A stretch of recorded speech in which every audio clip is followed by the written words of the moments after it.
유전자의 본질적인 특성은 자신을 복제하는 것일 뿐 다른 일에는 일체 관심이 없습니다.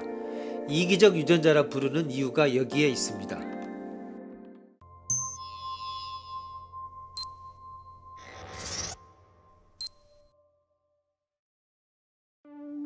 일부 학자들은 생명체들의 모든 특징이나 기질은 물론 인간의 행위 방식, 심지어 성품까지도 유전자에 의해 결정된다고 주장한다.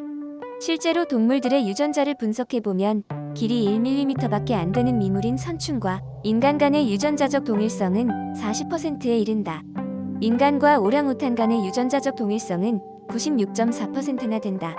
나아가 인간과 침팬지 간의 유전자적 동일성은 98.4%에 이르며 양자 간의 차이는 겨우 1.6%에 불과하다. 다시 말해서 유전자적 관점에서 보면 인간은 거의 침팬지와 같은 존재라는 말이다. 인간은 공간적 시간적으로 광범위한 영역을 지배함으로써 동물보다 약한 육체 능력을 보충한다. 이 경우의 언어의 발달은 아마 결정적인 제1보였을 것임에 틀림없다. 그 까닭은 언어와 사고의 능력은 다른 모든 육체적인 능력과는 달리 개체적인 개인들 안에서 발달한 능력이 아니라 개체들로 구성된 사회 속에서 발달한 능력이기 때문이다. 우리는 언어를 다른 사람들로부터 배운다. 따라서 언어란 인간들 사이에 펼쳐진 그물이다. 진화의 과정이 전통적 인간관에 영향을 미친다는 주장이 있다. 이에 대해 비판해 보시오.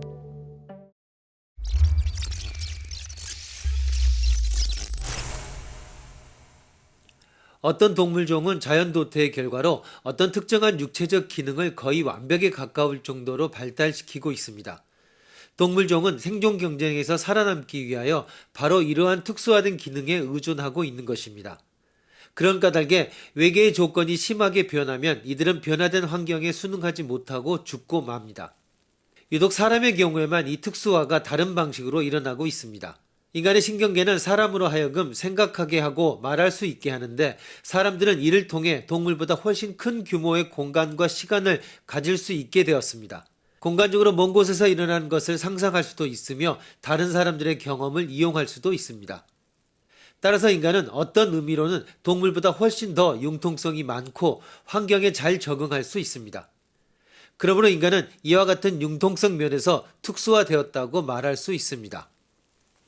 그러나 사고와 언어가 이렇게 우선적으로 발달함에 따라 더 일반적으로 말하면 지능이 과도하게 발달함에 따라 본능적인 동작 능력은 오히려 위축되었습니다. 하지만 인간은 공간적 시간적으로 광범위한 영역을 지배함으로써 이와 같은 결점을 보충하고 있습니다. 이 경우에 언어의 발달은 아마 결정적인 제1보였을 것임에 틀림이 없습니다.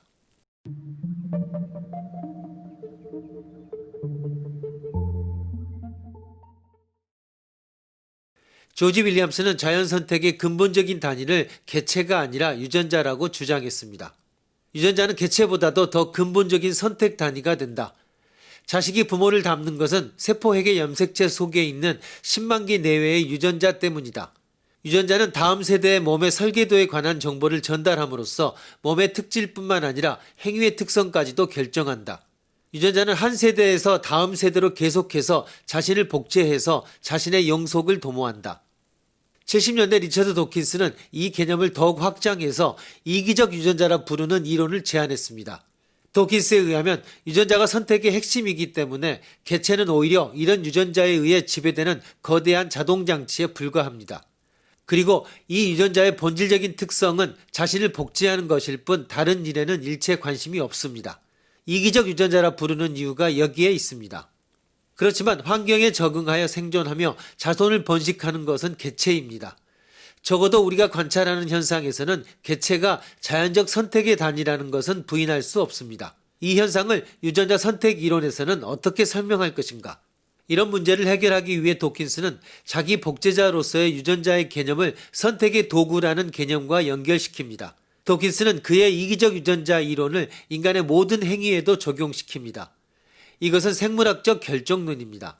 이기적 유전자 이론에 의하면 사람들이 그의 자식을 위해서 애쓰는 것은 이타적인 행위 같아 보이지만 사실은 이기적인 행위입니다. 왜냐하면 이러한 행위는 유전자가 자신의 복제 유전자를 존속시키려는 행위에 불과하기 때문입니다. 유전자 이론은 남자의 바람 피우는 행위나 여자의 질투심도 같은 논리로 설명합니다. 유전자는 가능한 한 자신을 최대한 많이 복제하는 것이 궁극의 목적입니다. 그러므로 남자의 경우 할 수 있는 한 많은 씨를 뿌리는 것이 그의 궁극 목적이 됩니다. 반면에 여자의 경우 한 번 임신을 하게 되면 적어도 1년간은 더 이상 임신이 불가능합니다.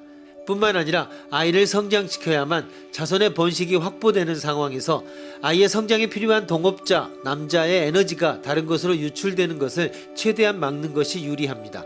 질투란 바로 이런 본능의 발로입니다.